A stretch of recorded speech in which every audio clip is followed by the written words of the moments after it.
Hello students, આજે આપણે ધોરણ 11નું ચેપ્ટર નંબર 9ના લેક્ચર નંબર 6માં ડાયન્યુક્લિયોટાઇડ અને પોલીન્યુક્લિયોટાઇડ તો એની રચના સમજવાની છે અને એના ઉપરથી ડીએનએ અને આરએનએ સમજવાનું છે. તો આપણે ગયા પીરિયડમાં ન્યુક્લિયોટાઇડની રચના સમજ્યા છે. તો ન્યુક્લિયોટાઇડ એટલે શું એ હવે આપણને ખબર છે. તો ન્યુક્લિયોટાઇડ ઉપરથી પહેલાં આપણે સમજશું ડાયન્યુક્લિયોટાઇડ એટલે શું.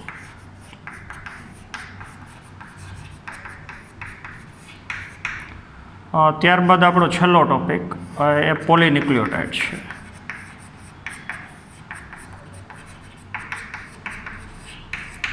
અને પોલીન્યુક્લિયોટાઇડ એ ન્યુક્લિક એસિડ સ્વરૂપે છે. તો બે પ્રકારના ન્યુક્લિક એસિડ, એક આરએનએ છે અને બીજું ડીએનએ છે.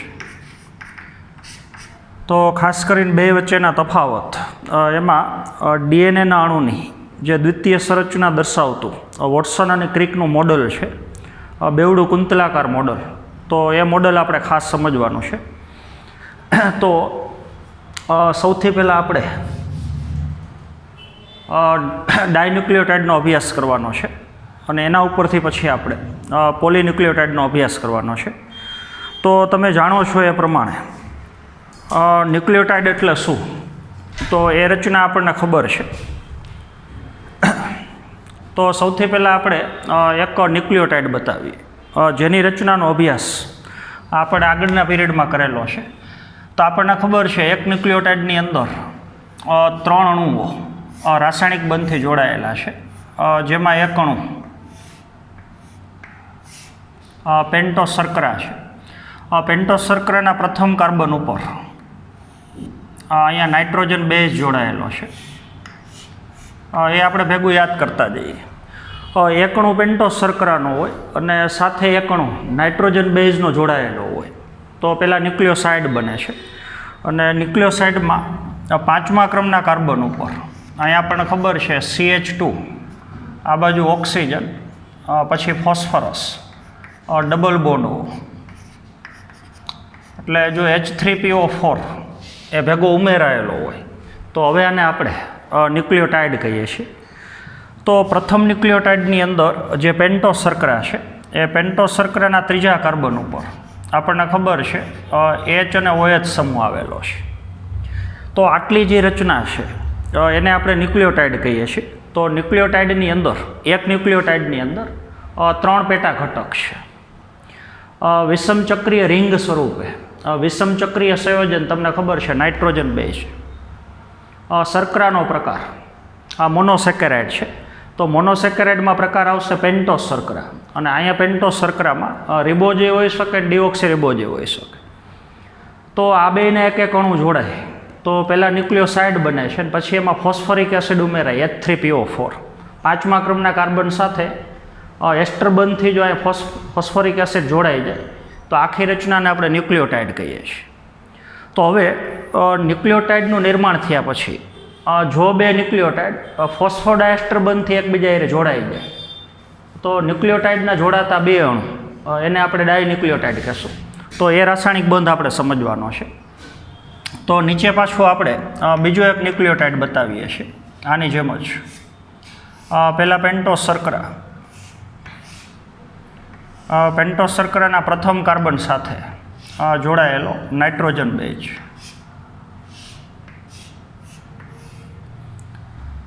ત્રીજા કાર્બન સાથે H અને નીચેની તરફ OH. અહીંયા તમને ખબર છે CH2. હવે CH2 સાથે જે ફોસ્ફરિક એસિડ જોડાયેલો છે આપણે આમ આડો બતાવીએ છીએ, એ ભાગને આપણે અહીંયા રાસાયણિક બંધ સમજવા માટે ઊભો બતાવીએ છીએ. તો આ જ ભાગને આપણે અહીં ઊભો બતાવીએ છીએ.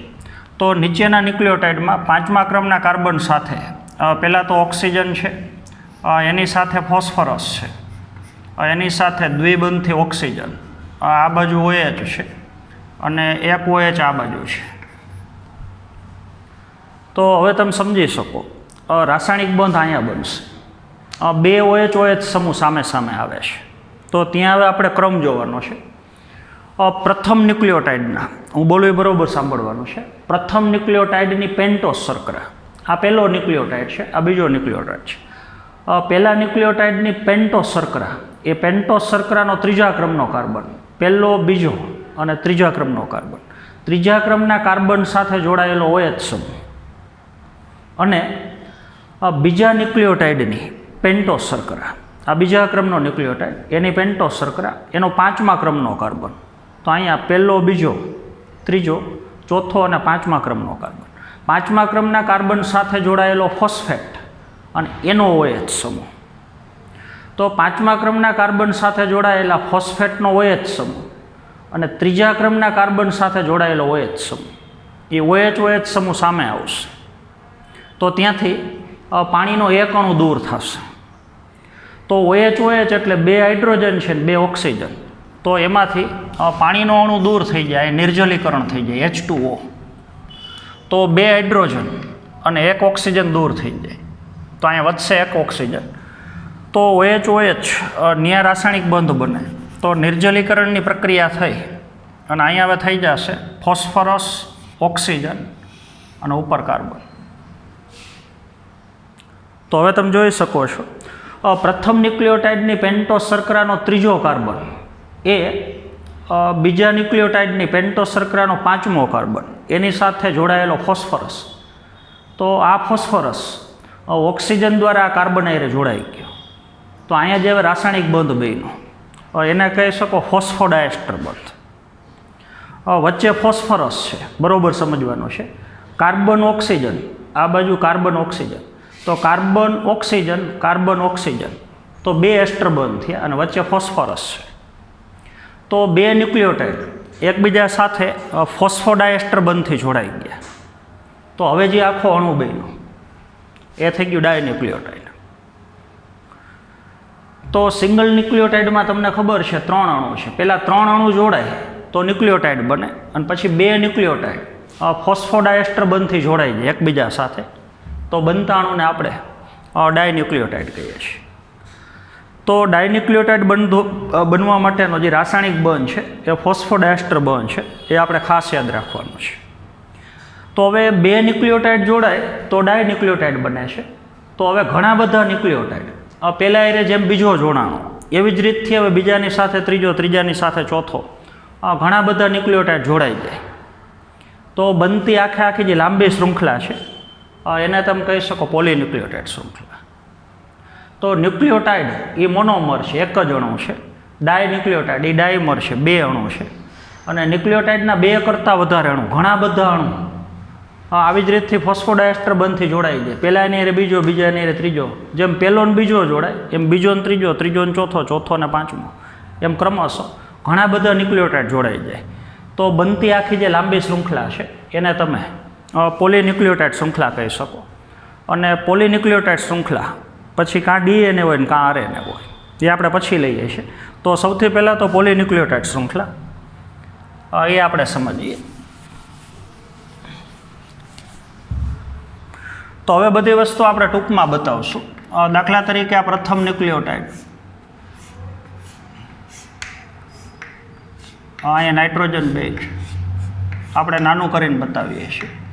અહીંયા CH2, પછી oxygen, phosphorus, double bond OH, વળી પાછી અહીંયા પેન્ટોસ શર્કરા,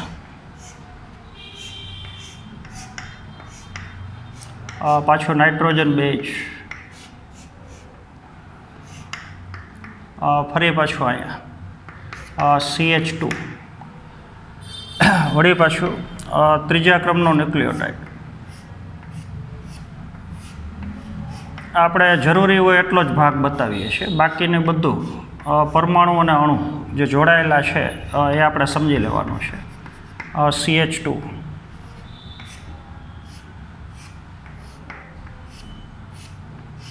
પેન્ટોસ શર્કરા, પાછું નાઇટ્રોજન બેઝ, અહીંયા CH2, હજી એક આપણે બતાવીએ, પાછી પેન્ટોસ શર્કરા, નાઇટ્રોજન બેઝ,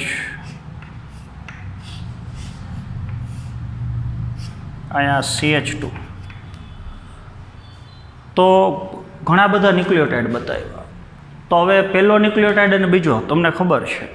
તો આની પેન્ટોસ શર્કરાનો ત્રીજો કાર્બન ને આનો પાંચમો, અહીંયા રાસાયણિક બંધ બને. તો આપણે સીધું બતાવી દેવાનું. ઓક્સિજન, વળી પાછું અહીંયા રાસાયણિક બંધ, તો ઓક્સિજન, અહીંયા કાર્બન. તો તમને ખબર છે. તો હવે આપણે અહીં ઓક્સિજન બતાવતા જ નથી, વચ્ચે ખાલી આપણે ફોસ્ફરસ બતાવી દઈએ. એટલે તમારે સમજી લેવાનું કે ત્યાં હવે ફોસ્ફોડાયસ્ટર બંધ છે. તો અહીંયા ફોસ્ફરસ પછી કાર્બન, વળી પાછો ફોસ્ફરસ પાછો કાર્બન, તો વળી પાછું અહીંયા બેની વચ્ચે ફોસ્ફરસ. ખાલી ફોસ્ફરસ ન હોય પણ H3PO4 એ હવે તમે જાણો છો. તો બધી બાજુ ફોસ્ફોડાયસ્ટર બંધ આવશે. તો આખી એક લાંબી શૃંખલા બની. આ લાંબી શૃંખલાને હવે પોલીન્યુક્લિયોટાઇડ શૃંખલા કહીશું. ઘણા બધા ન્યુક્લિયોટાઇડ ફોસ્ફોડાયસ્ટર બંધથી એકબીજા જોડાઈ ગયા.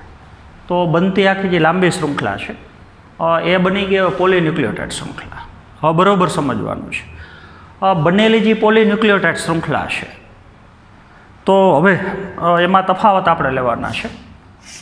જો એ પોલીન્યુક્લિયોટાઇડ શૃંખલા RNA હોય તો એમાં એડેનિન, ગ્વાનિન, સાઇટોસિન અને યુરેસિલ હોય. જો પોલીન્યુક્લિયોટાઇડ શૃંખલા DNAની હોય તો એડેનિન, ગ્વાનિન, સાઇટોસિન અને થાઇમિન હોય. તો DNA અને RNA બે પોલીન્યુક્લિયોટાઇડ શૃંખલા સ્વરૂપે છે, બે ન્યુક્લિક એસિડ છે. જો રિબોન્યુક્લિક એસિડ હોય તો એની જે પોલીન્યુક્લિયોટાઇડ શૃંખલા છે લાંબી, એમાં આ જે પેન્ટોસ શર્કરાનો પ્રકાર છે બરોબર સમજવાનો છે, એ રિબોસ પ્રકારની હોય.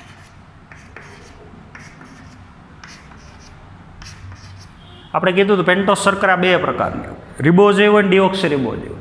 રિબોઝ પ્રકારની પેન્ટોસ શર્કરા હોય તો બીજા ક્રમનો જે કાર્બન છે ત્યાં બધે H અને OH હોય બધામાં. તો બે વચ્ચેના તફાવત લઈએ છીએ. આ પોલીન્યુક્લિયોટાઇડ છે ને આ પોલીન્યુક્લિયોટાઇડ છે. જો RNAની પોલીન્યુક્લિયોટાઇડ શૃંખલા હોય તો એક તફાવત પેન્ટોસ શર્કરામાં છે. તો RNAની અંદર જેટલા ન્યુક્લિયોટાઇડ છે એ RNAના બધા ન્યુક્લિયોટાઇડમાં પેન્ટોસ શર્કરાનો પ્રકાર રિબોઝ હોય. અને જો પેન્ટોસ શર્કરાનો પ્રકાર રિબોઝ હોય તો બીજા ક્રમના કાર્બન ઉપર HH ન હોય પણ H અને OH હોય બધે. તો એક તફાવત આ છે.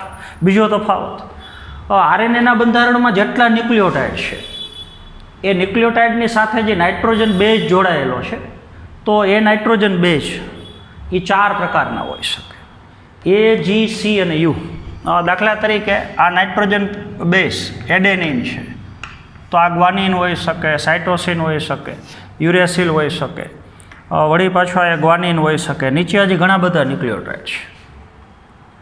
તો RNAના બંધારણમાં જે ન્યુક્લિયોટાઇડ છે એ 4 પ્રકારના હોઈ શકે.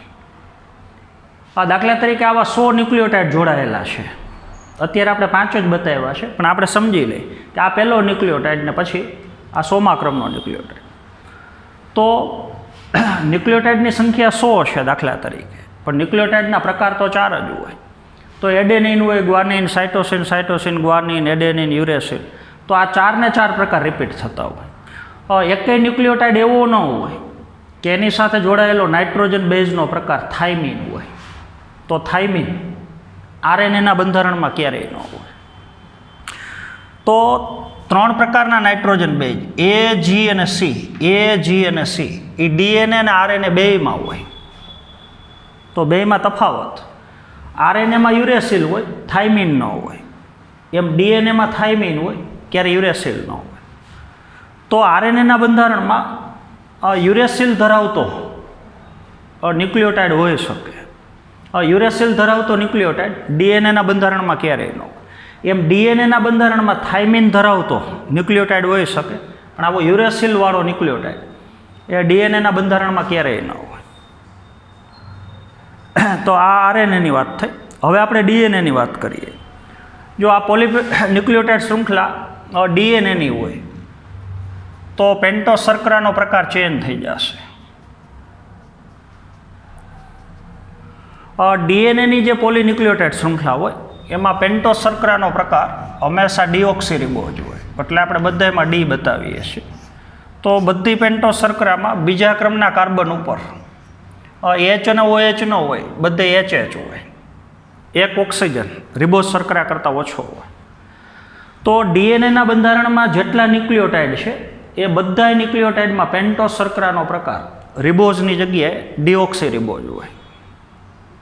એક તફાવત આ છે.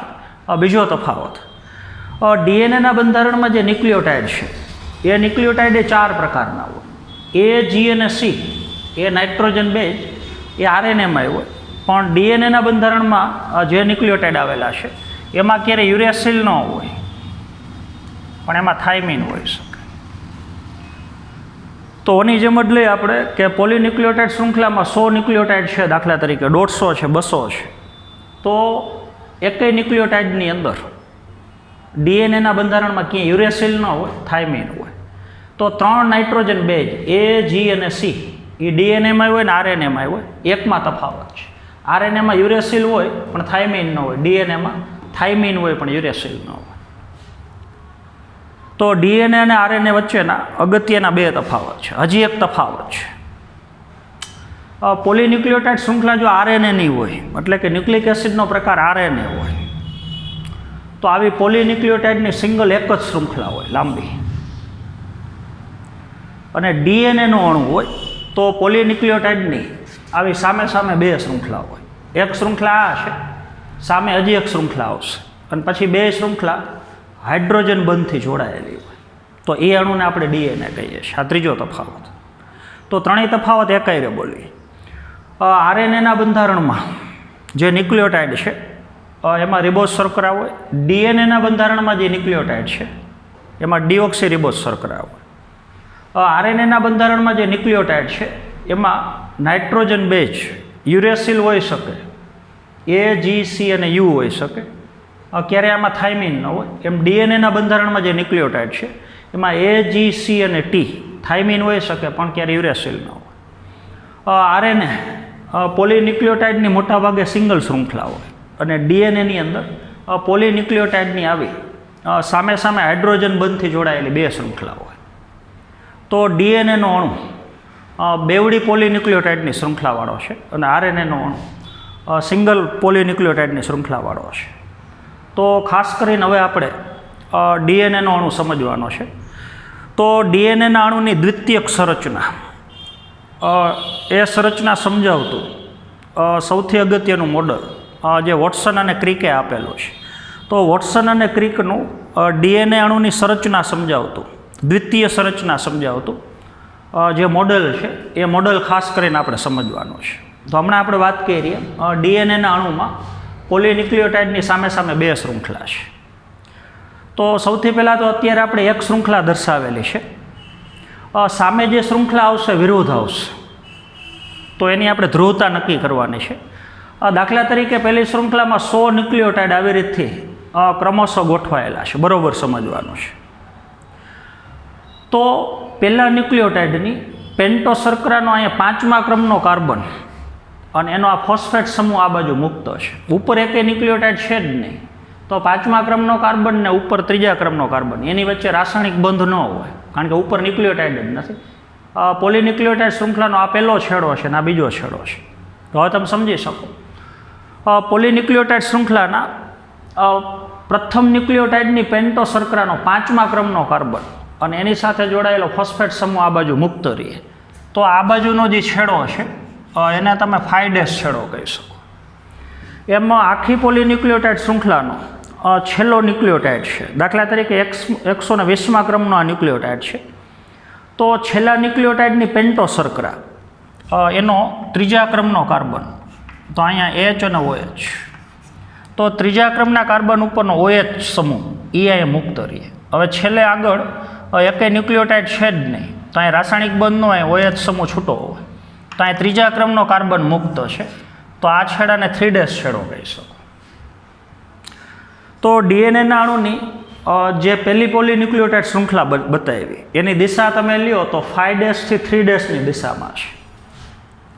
તો એક શૃંખલાનું ડિરેક્શન, એક શૃંખલાની દિશા 5' થી 3' દિશામાં છે. તો ડીએનએના અણુમાં આવી પોલીન્યુક્લિયોટાઇડની સામે સામે હાઇડ્રોજન બંધથી જોડાયેલી બે શૃંખલા હોય. તો બીજી શૃંખલા આવી જ રીતથી સમાંતર હોય પણ પ્રતિ સમાંતર હોય, એટલે વિરુદ્ધ દિશામાં હોય. તો પહેલી શૃંખલા જેમ આમ બતાવી છે, આ શૃંખલાને હવે આપણે ઊંધી કરી નાખવાની. તો સામેની શૃંખલાના બધા ઘટકો ઊંધા આવશે. તો એ પહેલાં આપણે બતાવી દઈએ. નાઇટ્રોજન બેઝની સામે આપણે નાઇટ્રોજન બેઝ બતાવી દઈએ પહેલાં, એટલે સમજવામાં સરળતા રહે. બધી જગ્યાએ નાઇટ્રોજન બેઝ આપણે સામે સામે દર્શાવી દઈએ. આમાં 100 ન્યુક્લિયોટાઇડ હોય તો સામેની શૃંખલામાં એટલા જ ન્યુક્લિયોટાઇડ હોય, 100 ન્યુક્લિયોટાઇડ. એ આખું હમણાં આપણે સમજીએ. તો અહીંયા આપણે ઊંધી દિશામાં બતાવવાનું છે. હવે તમે સમજી શકો છો. અહીંથી આવશે પેન્ટોસ શર્કરા.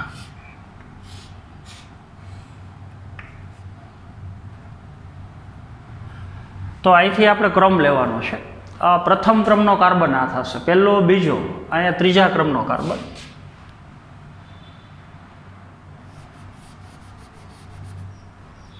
તો ત્રીજા ક્રમના કાર્બન ઉપર આ બાજુ અહીંયા OH સમૂહ મુક્ત રહેશે. પહેલા ક્રમના કાર્બન હારે નાઇટ્રોજન બેઝ, તો આ પહેલા ક્રમના કાર્બન હારે નાઇટ્રોજન બેઝ, પહેલો, બીજો, ત્રીજો, તો અહીંયા H અને આ બાજુ OH સમૂહ. અહીંયા પાંચમા ક્રમનો કાર્બન, તો અહીંયા CH2, પછી આવશે પાછો ઓલો ફોસ્ફરસ. તો વળી પાછું અહીંયા પેન્ટોસ શર્કરા. હવે તમે સમજી શકો. તો આ બે વચ્ચે પાછો રાસાયણિક બંધ. તો બે ન્યુક્લિયોટાઇડ જોડાઈ ગઈ, પણ સામેના બધા ન્યુક્લિયોટાઇડ ઊંધા છે.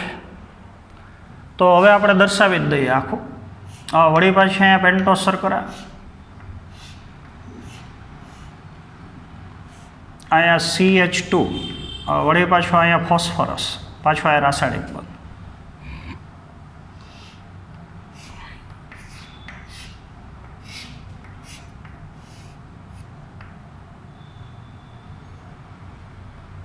તો ફરી પાછું અહીંયા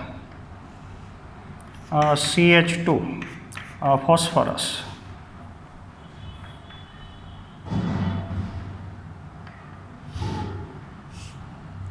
પછી પેન્ટોસ શર્કરા,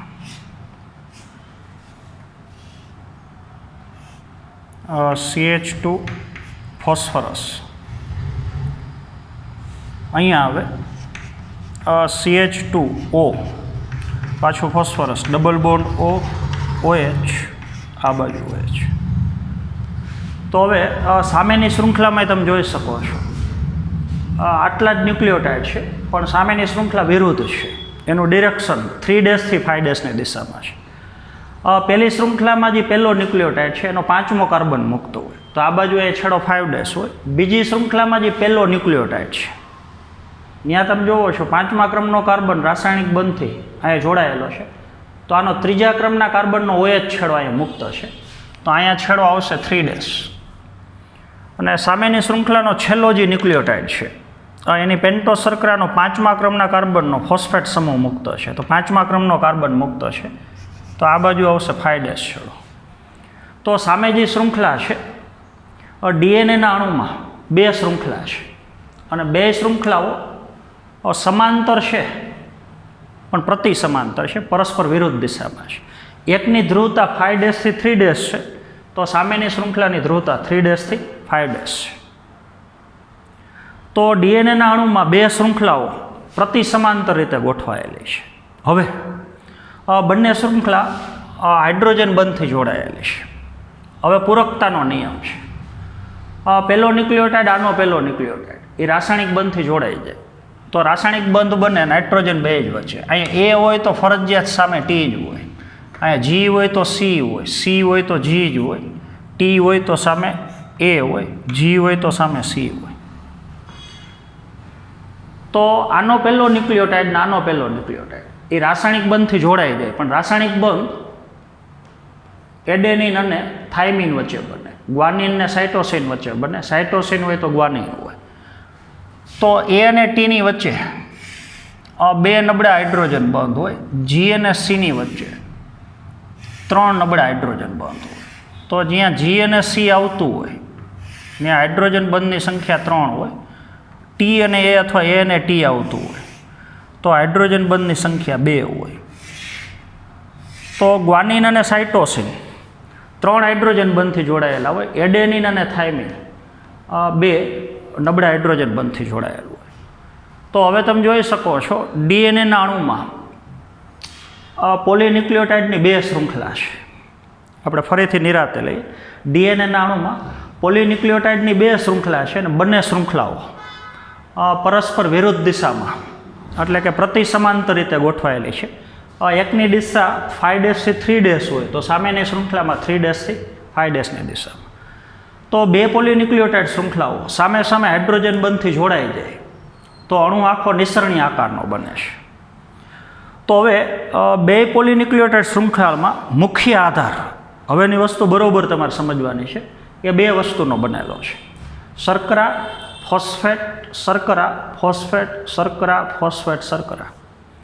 તો શર્કરા ફોસ્ફેટ શર્કરા ફોસ્ફેટ એ પોલીન્યુક્લિયોટાઇડ શૃંખલાનો મુખ્ય આધાર, મુખ્ય ધરી બનાવે. અહીં આવી જ રીતથી છે શર્કરા ફોસ્ફેટ શર્કરા ફોસ્ફેટ. તો બંને પોલીન્યુક્લિયોટાઇડ શૃંખલામાં ડીએનએના અણુની અંદર મુખ્ય આધાર એ શર્કરા ફોસ્ફેટનો બનેલો છે. આ તમે સમજી ગયા હશો. આ બંને પોલીન્યુક્લિયોટાઇડ શૃંખલામાં શર્કરા ફોસ્ફેટ એ શૃંખલાનો મુખ્ય આધાર બનાવે. બીજું નાઇટ્રોજન બેઝ પણ આ જે મુખ્ય આધાર છે શર્કરા ફોસ્ફેટ એને લંબ અક્ષે સમાંતર જ ગોઠવાયેલો છે પણ અંદર લંબાયેલો છે. તો શર્કરામાંથી નાઇટ્રોજન બેઝ એ અંદરની તરફ લંબાયેલો છે, એ પગથિયાનો ભાગ છે. આપણે કહીએ છીએ કે ડીએનએનો અણુ નિસરણી જેવો છે તો પગથિયાની રચના સામે સામેના નાઇટ્રોજન બેઝ બનાવે છે. 2 નાઇટ્રોજન બેઝ સામે સામે રાસાયણિક બંધથી જોડાઈ જાય તો એ પગથિયાની રચના કરે છે. તો બંને પોલીન્યુક્લિયોટાઇડ શૃંખલાનો મુખ્ય આધાર શર્કરા ફોસ્ફેટથી બનેલો છે અને નાઇટ્રોજન બેઝ એ આને લંબ અક્ષે પણ અંદરની તરફ ઉપસેલો ભાગ છે.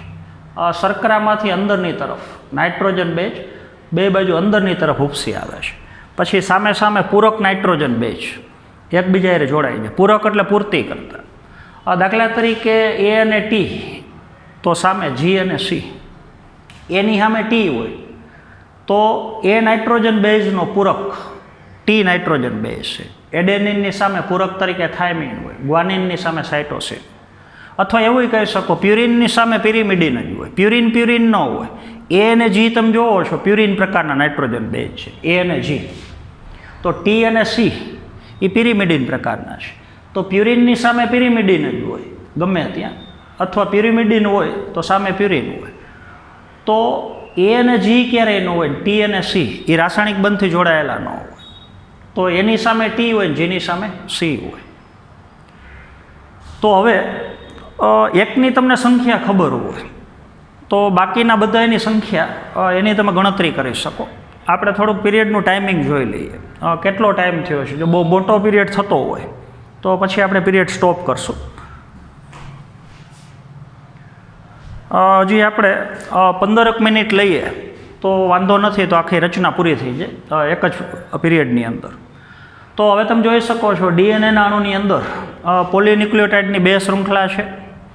2 શૃંખલાઓ એકબીજાને સમાંતર છે પણ પરસ્પર વિરુદ્ધ દિશામાં એટલે પ્રતિ સમાંતર છે.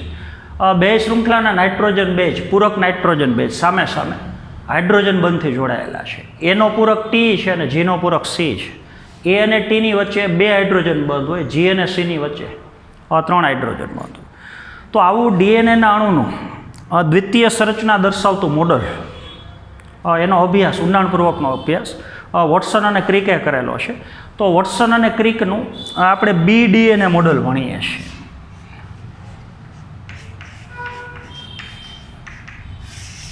તો ડીએનએ અલગ અલગ પ્રકારના હોય છે. 12 પ્રકારના આવા ડીએનએના મોડલ છે.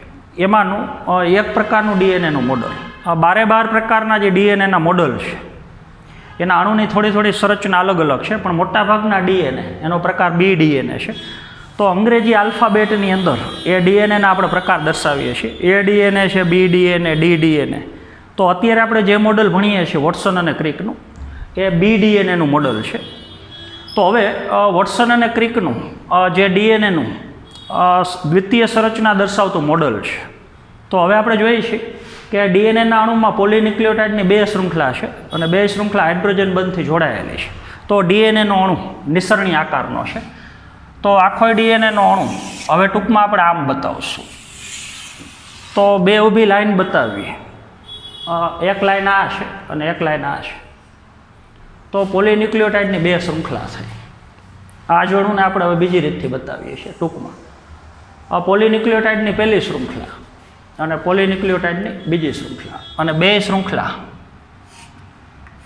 હાઇડ્રોજન બંધથી એકબીજા જોડાયેલી છે. આ જે હાઇડ્રોજન બંધ છે એ આપણે બતાવીએ છીએ. તો DNAનો આખો અણુ હવે તમે જોઈ શકો છો નિસરણી આકારનો છે. તો A હોય તો સામે T હોય, એની સામે T હોય, Gની સામે C હોય, C હોય તો G હોય, G હોય તો C હોય. દાખલા તરીકે એક શૃંખલા ઉપર A T G C C T T A G C T અને A આવા ક્રમ છે.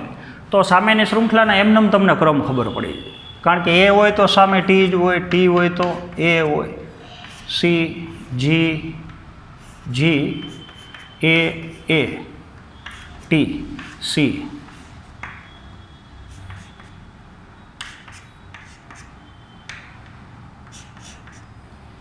તો આખો DNAનો અણુ છે. તો DNAનો અણુ નિસરણી આકારનો તો છે જ અને બેવડી શૃંખલાવાળો છે. તો DNAનો અણુ હવે આવો ન હોય, બેવડો અને કુંતલમય હોય. આ તો આપણે સીધી રચના બતાવી છે. તો કુંતલાકાર નિસરણી સ્વરૂપે હોય. નિસરણી તો છે જ, પણ આ નિસરણી હવે કુંતલાકાર થઈ જાય. દાખલા તરીકે એક અક્ષ છે વચ્ચે, એક ધરી છે.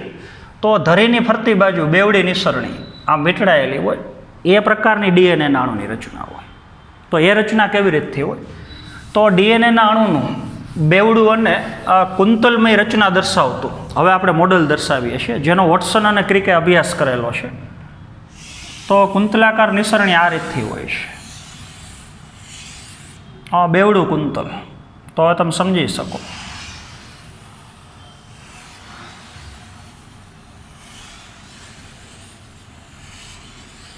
આ રીતથી રચના છે. અહીંયા દાખલા તરીકે આપણે છેડાઓ નક્કી કરીએ કે આ 5' છેડો ને આ બાજુ આ 3' છેડો. તો 5' છેડો આ શૃંખલા જ્યાં પૂરી થાય ત્યાં સામે આ બાજુ 3' છેડો આવશે ને અહીંયા 5' છેડો આવશે. તો એક શૃંખલા 5' થી 3' અને એક 3' થી 5'. તો બેવડી શૃંખલાવાળો નિસરણી આકારનો અણુ તો છે જ, પણ કુંતલાકાર નિસરણી છે, આમ કુંતલ વળે છે. તો એમાં હવે કુંતલ ક્યાં પૂરું થાય છે? તો આને તમે એક કુંતલ કહી શકો. જે BDNA છે એમાં કુંતલનો વળાંક જમણી બાજુ હોય. આ કુંતલ જમણી બાજુ વળે. અહીંયા કુંતલ પૂરું થયું, પાછું કુંતલ જમણી બાજુ વળે, પાછું કુંતલ જમણી બાજુ વળે. તો કુંતલાકાર અને આખો નિસરણી આકારનું મોડલ છે. વચ્ચેથી એક ધરી પસાર કરો તો એ ધરીની ફરતી બાજુ બંને શૃંખલાઓ ભેગી આમ વીંટળાયેલી છે. તો બેવડું અને કુંતલાકાર મોડલ છે. તો હવે એક કુંતલની અંદર બરાબર સમજવાનું છે. અહીંથી શરૂ કરીને આ એક કુંતલ છે, વળી પાછું અહીંથી શરૂ કરીને આ એક કુંતલ છે. તો એક કુંતલની અંદર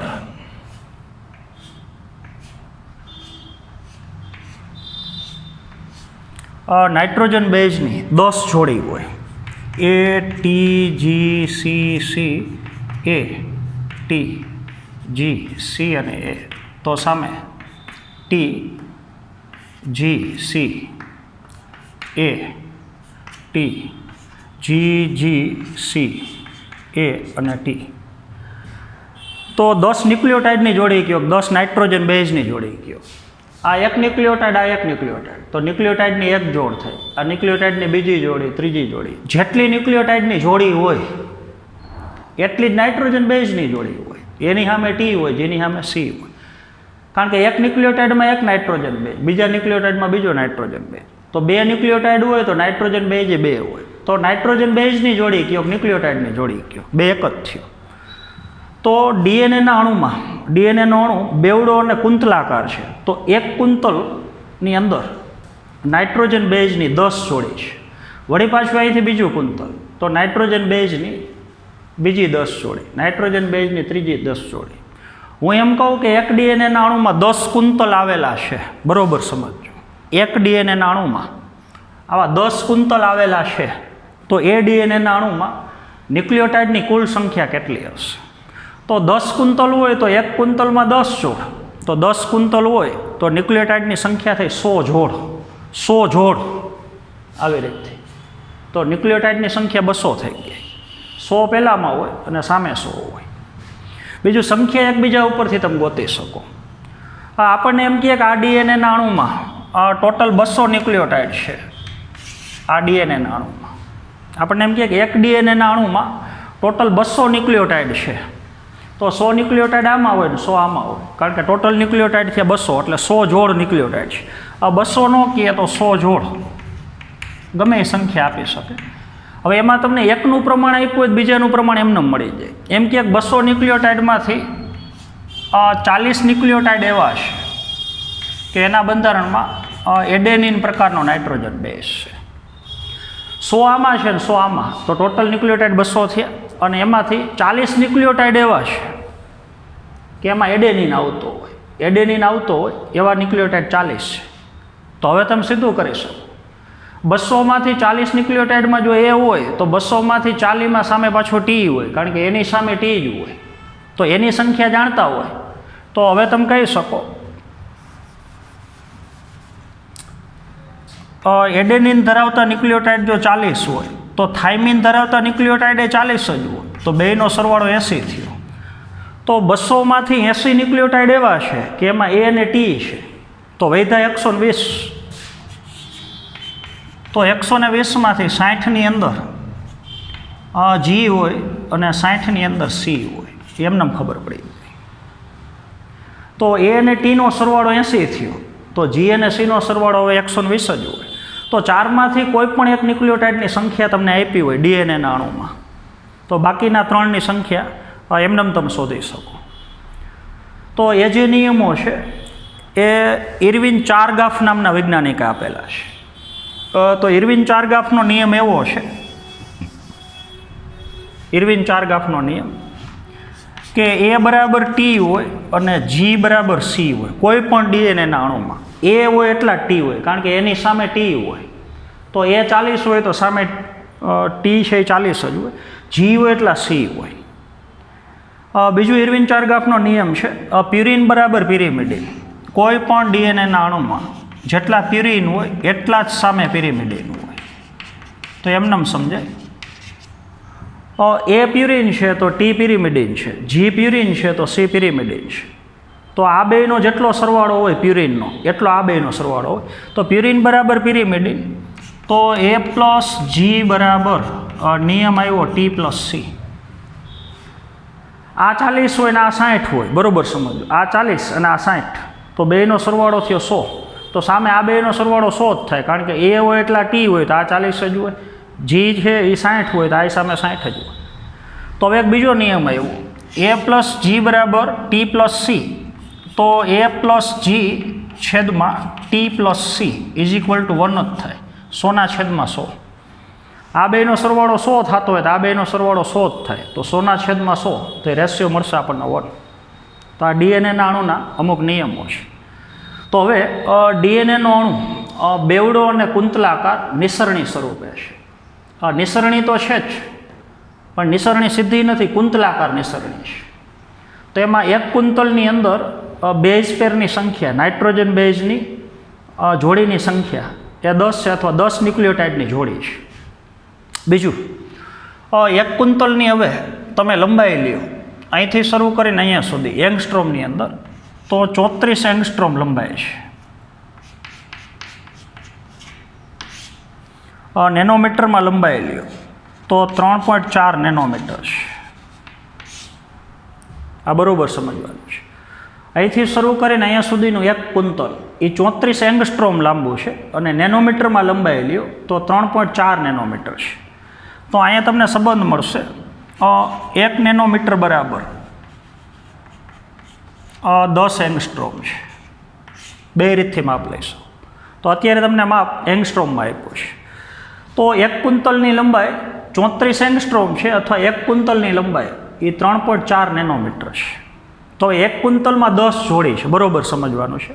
તો બે જોડી વચ્ચેનું અંતર, આ જે અંતર છે એને ભાગ્યા 10 કરી નાખો. તો બે જોડ વચ્ચેનું અંતર,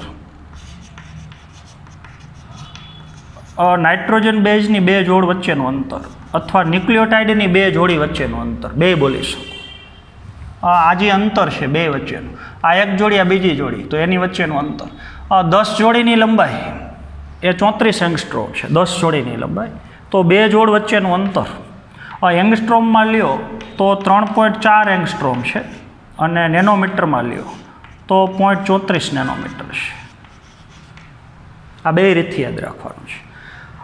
એક કુંતલની લંબાઈ 34 એંગસ્ટ્રોમ. તો એક કુંતલની અંદર નાઇટ્રોજન બેઝની જોડી, ન્યુક્લિયોટાઇડની જોડીની સંખ્યા 10 છે. તો બે જોડીની વચ્ચેનું અંતર, બબે જોડી વચ્ચેનું અંતર એ 3.4 એંગસ્ટ્રોમ છે. 3.4 એંગસ્ટ્રોમ 10 વખત લ્યો તો 34 થઈ જાય. એટલે આખા કુંતલની લંબાઈ 34. નેનોમીટરમાં લ્યો તો આખા કુંતલની લંબાઈ 3.4 નેનોમીટર છે. તો બે જોડ વચ્ચેનું નેનોમીટરમાં અંતર 0.34 નેનોમીટર છે.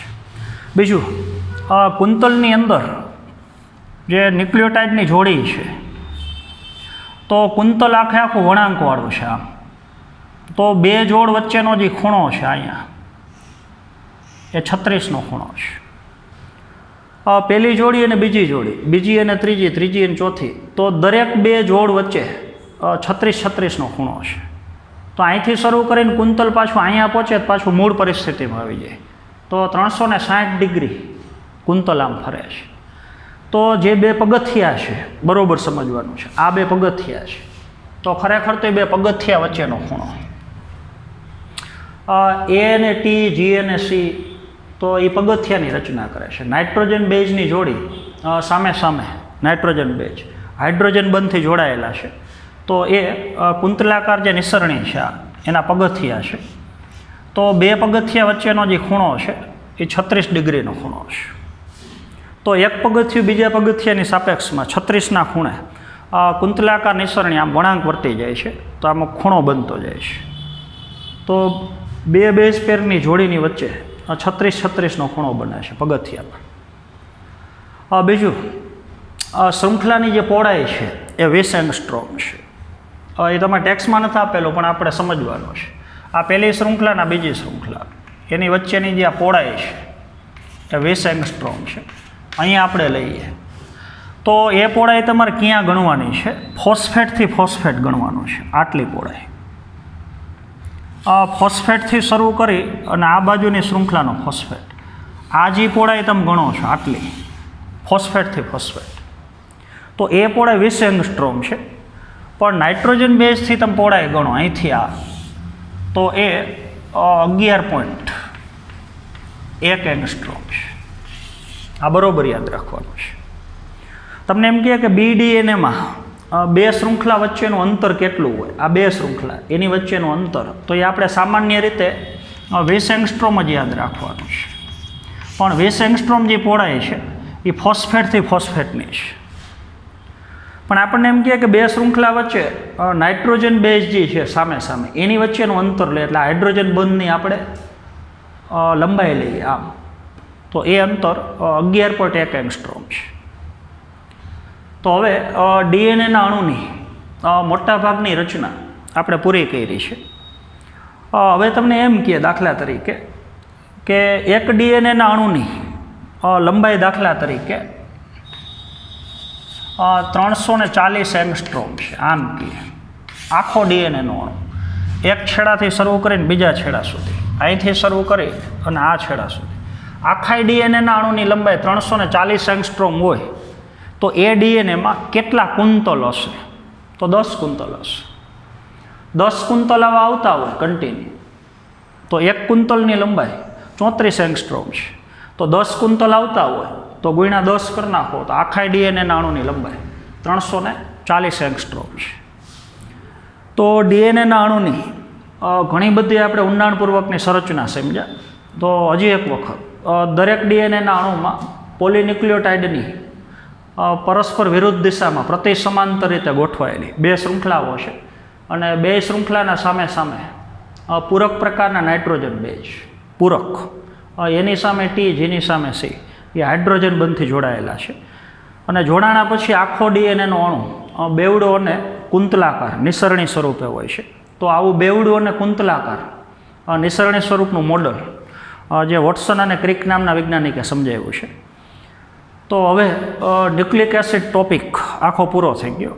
તમારા ટેક્સ્ટ બુકની અંદર ન્યુક્લિક એસિડનું વર્ણન અલગ અલગ 3 જગ્યાએ આપ્યું છે, એ તમારે ભેગું કરવાનું છે. બીજા પેજ ઉપર લિપિડની નીચે ખાલી પહેલાં તમને ન્યુક્લિયોટાઇડની માહિતી આપી છે. પછી આગળના પેજમાં તમને ન્યુક્લિક એસિડ એમાં 2 જગ્યાએ ન્યુક્લિક એસિડ, એક પોલિમરની અંદર જોવા મળતા રાસાયણિક બંધ, એમાં બધાય પોલિમરના ભેગા રાસાયણિક બંધ આપ્યા છે. પ્રોટીનનો આપ્યો છે, કાર્બોદિતનો આપ્યો છે, તો એ આપણે વાંચવાનું નથી. પ્રોટીન ચાલી ગયું છે એટલે એનો પેપ્ટાઇડ બંધ વાંચી શકો, પણ હજી કાર્બોદિત આપણે ભણવાનું બાકી છે. ગ્લાયકોસિડિક બંધની માહિતી આપી છે, એ છોડી દેવાનું. પછી તમને એસ્ટર બંધની જે માહિતી આપી છે ત્યાંથી પાછી આખી ડીએનએના અણુની સંરચના આપી છે. તો 3 જગ્યાએથી ન્યુક્લિક એસિડ એ વાંચીને તમારે આખું મટીરિયલ ભેગું કરવાનું છે. ટેક્સ્ટની અંદર વર્ણન થોડુંક ઓકવર્ડ છે. બીજું જે વધારાની તમને પીડીએફ આપી છે એ પીડીએફ એ ખાસ તમારે જોવાની છે. તો હવે આપણે 3 પ્રકારના જૈવિક અણુઓ પૂરા કર્યા. પ્રોટીનની સંરચના આપણે સમજ્યા, લિપિડનો મુદ્દો આપણે પૂરો કરી નાખ્યો અને ન્યુક્લિક એસિડ એ આપણે પૂરું કરી નાખ્યું. આવતા પીરિયડથી હવે આપણે કાર્બોદિતનો અભ્યાસ, પોલિસેકેરાઇડ જે તમને આપ્યું છે એ અભ્યાસ હજી આપણે કરવાનો બાકી છે. તો આજના પીરિયડમાં આપણે અહીંયા સુધી રાખશું. Thank you.